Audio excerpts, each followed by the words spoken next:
Welcome to your YouTube channel. آج ہم ایک نئے ویڈیو کے اندر شریک ہیں اور آج آؤ عربک لینگویج سیکھیں کی جو سیریز ہماری چل رہی ہے اس میں جو پچھلی ویڈیو تھی اس کے اندر ہم نے اسم کی جو بحث تھی، بنیادی بحث، وہ کمپلیٹ کی تھی اور اس کی جو دو اقسام تھی ان کا ذکر کیا تھا، جن میں سے ایک تعداد کے اعتبار سے اسم کی قسم ہوتی ہے اور دوسری تذکیر و تانیث کے اعتبار سے۔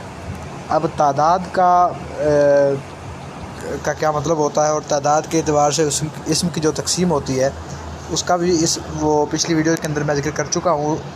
اب تعداد کے اعتبار سے اسم کی جو تقسیم ہم کرتے ہیں اس کی بیسیکلی مثالیں کیا ہوگی اور ہمیں کیسے پتہ چلے گا کہ جو ہم نے ذکر کیا واحد، تثنیہ اور جمع کا، کہ کس شیپ کی یا کس شکل کے جو ہیں وہ الفاظ ہوتے ہیں یا وہ کلمے ہوتے ہیں کہ جس سے ہمیں پتہ چل سکتا ہے کہ یہ واحد ہے، یہ تثنیہ ہے اور یہ دوسرا جمع ہے۔ تو اس کے لیے میں مثالیں کچھ عرض کر دیتا ہوں۔ تعداد کے اعتبار سے ہم نے پچھلی ویڈیو کے اندر اسم کی جو تقسیم تعداد کے اعتبار سے پڑھی تھی، اس میں 3 چیزیں ہم نے ڈسکس کی تھی بیسیکلی، اور ان 3 چیزوں کے اندر ایک ہم نے پہلے واحد کو ڈسکس کیا تھا کہ اس کا تعداد کے اعتبار سے اس کی ایک قسم واحد ہے۔ اب واحد کیا ہوتا ہے؟ واحد بیسیکلی کہتے ہیں ایک چیز کو، کسی چیز کا یکتا ہونا، ایک ہونا کسی چیز کا، اسے واحد کہتے ہیں۔ مثال کے طور پر اب ایک لفظ ہے کفل، یا مثال کے طور پر کفل کی بجائے اگر آپ جبل کر دیں، جبل، اب یہ جبل جو لفظ ہے یا کفل جو لفظ ہے، تو یہ ایک جو ہے وہ کسی چیز کا تعداد کے اندر ایک ہونا، واحد ہونا، ایک ہونا جو ہے وہ واحد کہلاتا ہے۔ اب کفل اس سے مراد تالا ہے اور تالا جو ہے وہ ایک تالا واحد کہلائے گا، اور جبل پہاڑ کو کہتے ہیں بیسیکلی عربی میں، تو ایک پہاڑ اگر ہوگا تو اسے ہم واحد کہیں گے۔ اب آ جائیں دوسری جو ہم نے پڑھی تھی تقسیم، تثنیہ کی طرف۔ اب تثنیہ کا صیغہ جو ہے وہ کیسے بنتا ہے؟ تثنیہ کو پچھلی ویڈیو کے اندر میں نے ذکر کیا تھا کہ کسی چیز کا تعداد میں 2 ہونا، 2 تعداد کے اندر ہونا تثنیہ کہلاتا ہے۔ کسی چیز کا تعداد کے اعتبار سے 2 ہونا تثنیہ کہلاتا ہے، تو یہ تثنیہ کی تعریف ہے۔ اب تثنیہ کا صیغہ کیسے بنتا ہے، اس کی شیپ کس طرح کی آتی ہے، تو اسے ہم ڈسکس کر لیتے ہیں۔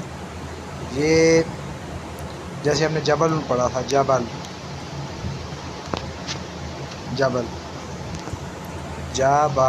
بیسیکلی یہ پہاڑ کو کہتے ہیں، تو یہ جبل ایک پہاڑ ہوتا ہے، اور اگر 2 پہاڑ ہم مراد لیں تو یہ اس کے آگے الف نون کا اضافہ کر دیں گے۔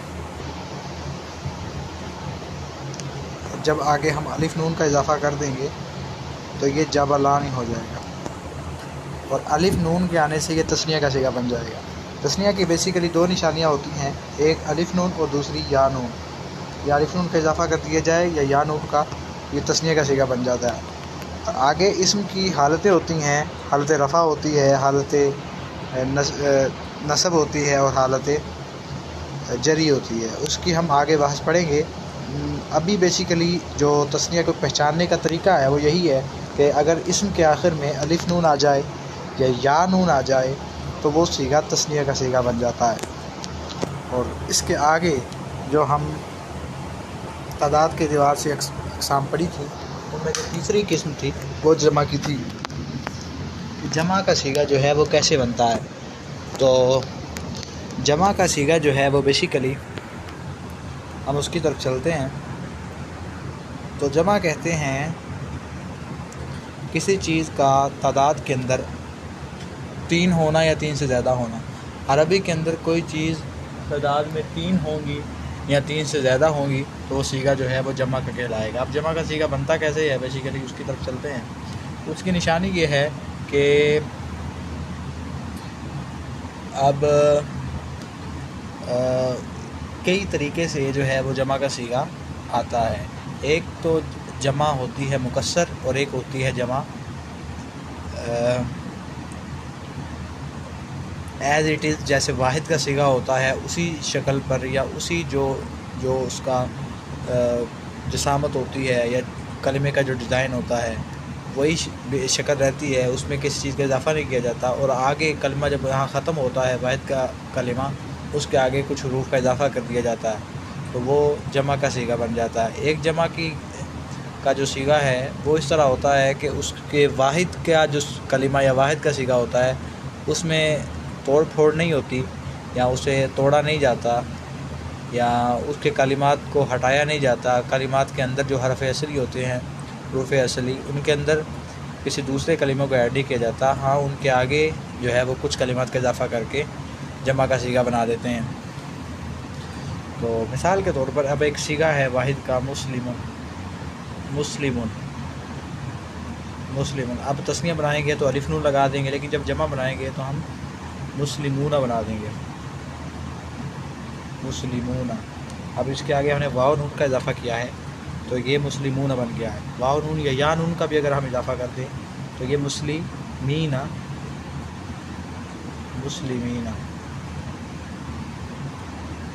واو نون یا یا نون کا اگر ہم اضافہ کر دیں تو یہ جمع کا صیغہ بن جاتا ہے۔ ایک تو یہ ہوتی ہے شکل جس کا وزن جو ہے وہ واحد کا نہیں ٹوٹتا، اور واحد کے صیغے کے آگے ہی ہم کچھ الفاظ کا اضافہ کر کے جمع بنا دیتے ہیں۔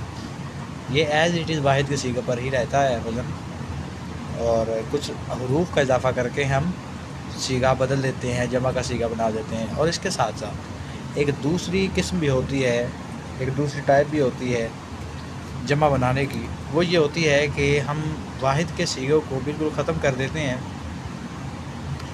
اور جو واحد کا صیغہ ہوتا ہے اس کے اندر ہی کچھ حروف کا اضافہ کر دیا جاتا ہے۔ جیسے مثال کے طور پر ہم نے پڑھا تھا واحد کا صیغہ جبل، اب جبل تو واحد ہے، تو اب ہم اس کی جمع بنائیں گے تو وہ ڈیفرنٹ جو ہے وہ بنے گی۔ مثال کے طور پر اب جبل سے ہم جبلون نہیں کہہ سکتے یا جبلین نہیں کہہ سکتے۔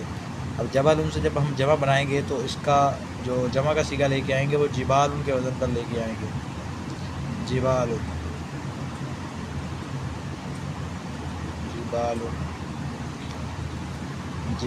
جو ہے وہ ہو جائے گا جمع کا صیغہ۔ اب ہم پہلے جو پڑھا وہ مسلمون سے مسلمون یا مسلمین، واحد کے صیغے کے آگے ہی واو نون یا یا نون کا اضافہ کر دیا، لیکن یہاں پر ہم نے جبلون کے اندر ہی با کے بعد الف کا اضافہ کر دیا تو یہ جبال بن گیا۔ اور ایک اس طرح جمع کی جو ہے وہ دو قسمیں بن جاتی ہیں۔ ایک تو وہ قسم ہوتی ہے کہ واحد کے آگے جو ہے وہ کچھ حروف کا اضافہ کر دیا جاتا ہے، واحد کے صیغے کی جو بنا ہوتی ہے، جو اس کی شیپ ہوتی ہے وہ ٹوٹتی نہیں ہے۔ لیکن جو جمع کی جو دوسری قسم پڑی ہے جسے جمع مکسر بھی کہا جاتا ہے، تو اس کے اندر واحد کے صیغے کے اندر ہی جو ہے وہ توڑ پھوڑ کر دی جاتی ہے، یا اس کے اندر کسی ایک حرف کا اضافہ کر دیا جاتا ہے واحد کے کلمے کے اندر ہی۔